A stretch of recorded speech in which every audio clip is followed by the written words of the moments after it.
Not every idea is worthy of being entertained.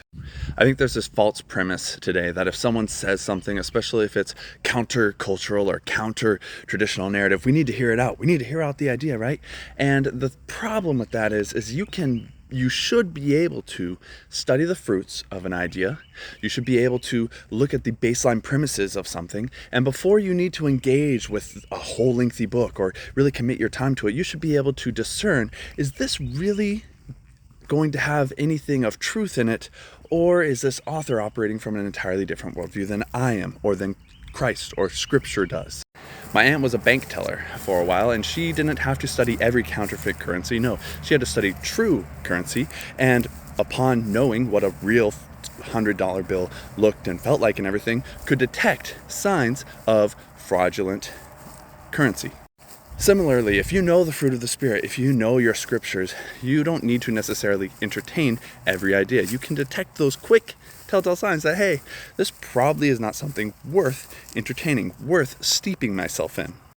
I was recently challenged to read a book by this secular psychologist from like 10 years ago that talks about how destructive empathy is and how empathy is toxic, that whole argument. And I said no. Because I was able to deduce pretty early on, okay, this is a secular author. He's coming from premises that I do not share. He cites influences such as Sam Harris and Buddhism. And ultimately, I don't have anything in common with this author. I don't have any reason to trust his words over, say, that of Scripture. Also, I've heard some of the arguments made, and I already know that those are flawed and based on flawed premises, so I don't need to really entertain the whole of the thing. There are better, healthier uses of my time. Now, that response was not responded well to, and I was basically accused of being closed-minded, but let's talk about that. I don't need to read Mein Kampf to know that it's horrific and bears horrific fruit. On judging the fruit, I can see this guy doesn't have ideas worth entertaining.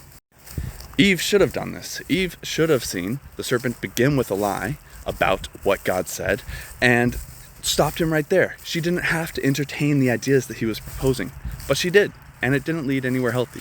So my encouragement to you, Christian, would to be discerning and careful in terms of whose ideas you entertain and the fruit of the ideas that you entertain, and that you only entertain that which bears good fruit and comes from good sources that are worthy of your attention and time.